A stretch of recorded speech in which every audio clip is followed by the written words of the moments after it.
In this video, I'm going to show you how I set up my MMP OS mining rigs to provide on the Clore hosting marketplace. So it's common knowledge that Clore works really well with Hive OS if you're trying to rent out your GPUs on the Clore hosting marketplace. But there's not a lot of info around how you would make that work with MMP OS. So what I've done is I've put together a list of steps that I'm using on some of my machines. And I've also built some scripts for you guys that you can run. Either you can run them on your system itself, like your MMP OS rig, and it'll monitor the Clore marketplace. It'll see if your rig is rented or not, and it'll turn mining on and off accordingly. Or you can run a platform like N8N, which is essentially a middleware integration platform you can run yourself and self-host it. And that's actually what I'm doing, and I will briefly cover that in this video as well. Before we get started with the technical steps, I wanted to cover functionally what we're going to be doing here. So we've got a fresh MMP OS instance running on a system. We've got a Ryzen 5500 and a RTX 3080 that we're going to be using in this video. And we're going to be, once we have that base image installed, which is already done, we're going to be installing Python. And then we're going to be setting up the server in the Clore dashboard. And then we're going to be downloading the Clore install script on the server, making a tweak to it. And I'll explain that when we get to that. We're going to execute that install script. And then we're going to link that MMP OS rig to the Clore server that we created in the earlier step. We're going to reboot the system. And then we're going to set up the job monitoring.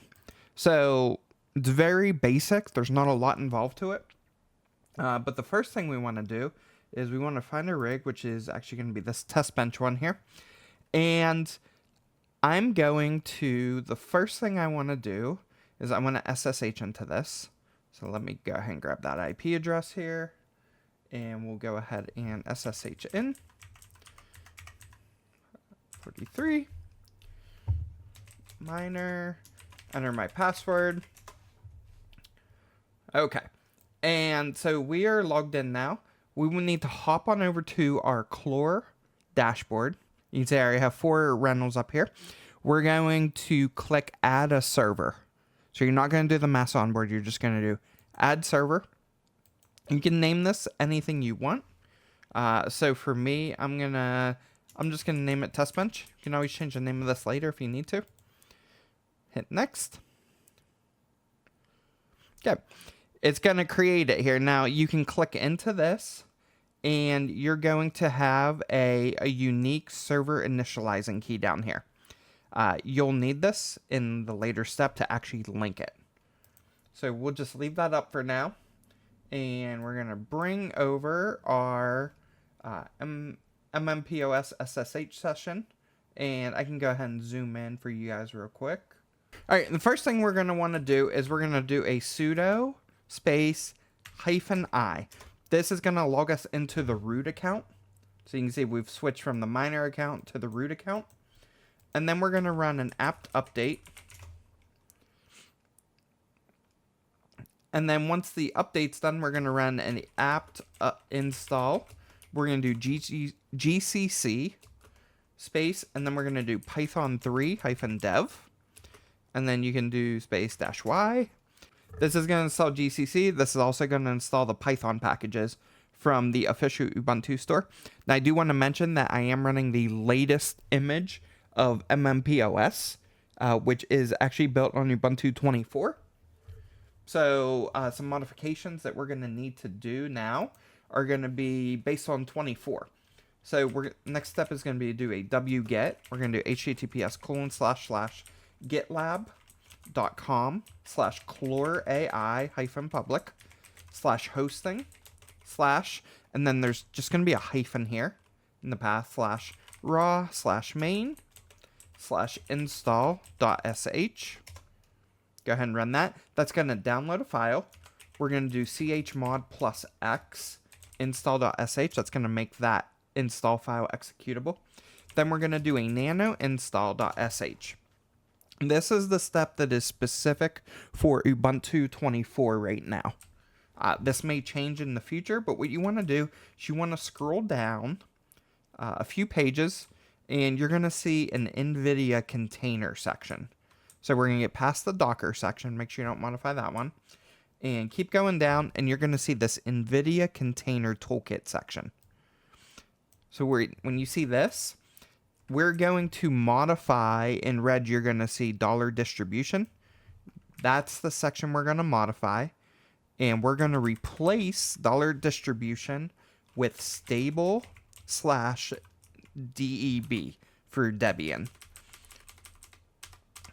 So what this is going to do, this is going to go and download the latest library for the NVIDIA container using whatever is on their server, the latest version. So do Control X, Y, and enter.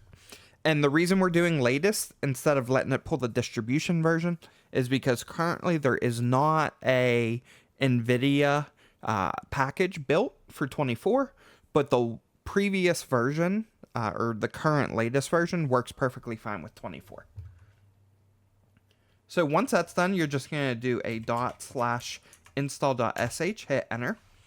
And this is going to take a bit. This could take about 5 minutes or so. This is going to go through. It's going to install Docker. It's going to install all the Python modules. It's going to set up the clore-hosting service. It's basically going to get your system all set up with the Clore packages. And this is the official Clore install script. The only thing that we've modified is just the one package that it's looking at for the NVIDIA Container Toolkit. Once the install's done, it's going to basically show this screen telling us we need to run /opt/clore-hosting/clore.sh. We need to pass in a parameter of init-token. And this token is going to be that Clore ID that we created. So when we created our server, it gave us that server initializing key. Go ahead and copy that. You can paste that in, hit enter. This is then going to run a quick benchmark and submit all your stats to the Clore server. And then once this is done, we should be able to refresh. We should see this page should reflect, instead of showing this hosting provider, it will actually show our server info. So you just want to wait this getting server. Okay, so it has just successfully reported the info. So if we give this a refresh, we click back into our test bench. You can see it's currently offline, but that's okay. It's kind of still starting things up, and we have to reboot for things to take effect here. You can see it is unavailable for rent, but you can see that the backend is still initializing. And if we scroll down, you can see it's got our speed tests and all of that. So let's hop back on over to our SSH window, and we need to reboot now. It's very important that you reboot at this phase before you start doing anything else. Now, while we're waiting for the system to reboot, we talk about the next steps are going to be to set our pricing that we want this to be ran at. So for me, I'm just going to set US dollar. I'm going to do $2 with a minimal spot price of $1.75 a day. And we will leave it unavailable for rent because it's not actually up and back online yet. And then this is a part where we want to make a determination on how we want to do the monitoring to turn the mining on and off. If you just want that simple script, you can download the one that I have over on GitHub. You can actually just run this command. It'll download the file, and then you will run this nano command to open it and edit it. And what you're going to do is at the top of that file, you give it the Clore server name. This has to match the server name that you just set up in Clore. You got to give it your Clore API key. You can get that by going to your profile and then going to SSH and API key section and give you your API key. And then on the MMP OS side, you need your farm ID, You can get the farm ID by going to farms, clicking on this record, and the URL up here. This is going to be your farm ID. So everything after the /farms, this GUID, that's going to be the farm ID. You're also going to need your rig ID. So you're going to want to go to rigs and find your system that you want. So for us, it's going to be like that test bench.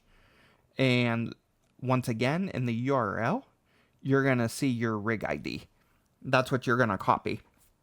Now, for the API key, you have to have a paid account, meaning you've had to have purchased at least one credit. You can easily do that by just going to get credits and buying more credits. Once you do that, if this says free, you haven't bought any credits. If it says supporter, you have bought credits, and you need to at least buy those credits to unlock the API key functionality. Once you do that, you'll go to your profile, and there will be an API key for your MMP OS account that you can copy and paste and use that here. Now for me, I actually like running this integration middleware. And so we're going to pop on over. I'm going to kind of show you how I have this set up. So I've got a main job that has my various rigs in it that I'm providing on Clore. And each of these call a subroutine, which actually has the logic to run. So essentially what happens is we've got an entry point that it passes in the Clore server name, the MMP OS farm ID, and the rig ID. And then it goes out and it gets the MMP OS rig status. So it checks to see whether we're currently mining or not. It then goes out and gets the Clore status, which tells us whether we're rented or not actively. And then if we're not rented and we're not mining, then it will do an API call to MMP OS to turn on your miner profile. So it doesn't switch to miner profile. It's just if the miner was disabled because Clore was running, it will start that back up. Now if we go back, if we become rented and we're mining, it will do the inverse of that. So it will actually stop the miner for that rig. And what that would look like is instead of being okay, it would go to miner disabled while it's being rented. And then once that rental ends, it'll kick back over to okay. It'll start hashing again. So while we're waiting for the system come fully online, you can see it is green, it's online, but all these services are still starting up. So we're just going to give that a few moments. While that's happening, I'm actually going to just show you guys how I add rigs to this, which is super simple, the way I have things set up. So we'll just go to overview. Anytime I add a new rig, all I have to do is come into my main monitoring job here. And it's as simple as taking, we can duplicate the timeout. So the reason I do the sleep command here is I want to make sure we're not overcalling the API and hitting some of the limits that we have on our account. So we basically wait 5 seconds in between each call, in between each rig. And you can see we're running this every minute. So every minute's doing the check. You can certainly do that less if you want, but we'll just come here. We're going to duplicate this step, and we're going to change the name of this. So this is going to be test bench. This is just the name of the step. Doesn't really mean anything. The important parts here are the Clore server name. It needs to be test bench. Our farm ID is good because we run everything in the same farm. And our test bench rig ID, we just got to copy from the URL. And we put it here. And we can hit back to canvas. Let's just tidy that up a little bit. We're going to go ahead and hit save. And it's good. We don't have to really do anything. Next time it runs, it's going to run for all the systems, which it is currently doing. And so now every minute it's going to check. That's really all there is. So every minute it's going to check. And if that system goes rented, it will stop the miner. So now if we hop on over to Clore, you can see we're working properly now.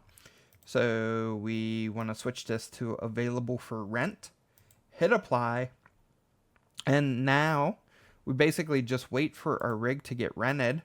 And once it gets rented, it will essentially just stop that mining so that it's not trying to mine and rent on Clore at the same time. And then because I am using this middleware platform, and again, this is an open source middleware platform. If you guys are interested in it and you want me to maybe do a live stream, this is probably one of those things that it might be better just to do a live stream and kind of show you guys how it works, the power of running one of these on your home network. If you're interested in that, definitely leave me a comment below. Let me know that, along with how you would like to see it implemented, as far as, you know, what APIs would you like it to call? Do you want it to call what to mine, hashrate.no, you know, anything like that? Maybe do a profit switcher built in it. You know, we can do a bunch of things there. Even a trading bot almost you could do with this. So there's a bunch of things that you can do with this, but right now we're just running the monitoring for Clore on it. Super easy to get set up once you have that job on. Like I said, every minute it's just going to ripple through as it's going to check each and every rig to see if the status has changed on Clore. And the beauty with this versus the script is if we need to change anything, I can just come into this web dashboard. I can go to the subroutine, which all of those are calling. And if I wanted to add a different check-in, or if for some reason MMP OS changed their status reporting, or Clore changed their status figures, we could just come in, double click on this, and change that. So if they change miner disabled to just disabled as an example, we could just come in.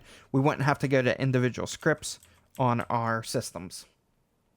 So that is just another powerful thing that you can leverage by being able to reuse a lot of code with this, and you don't have to worry about having duplicate copies of scripts on all of your systems. But that is all there is to it. Not sure what demand is currently like. As you can see, none of these systems are rented. A couple of these were rented earlier today. And I've got these relatively inexpensive. So we've got about 75 cents on the systems with the 3060 Ti's. The 3050s, we got about 50 cents. And then the 3080 right now, we set this about $2. We'll see how it goes. We can always decrease the value until those get rented, kind of find that sweet spot. And then when it's not being rented, we are currently going to be mining Vertcoin. So we're getting about 1.5 mega hash. The power usage is around 163 watts on 3080, which is pretty good for that hash rate. And obviously we're also mining on our 5500, our CPU that's in there. So that is all there is to this video. If you guys have any questions, drop them in the comment section below.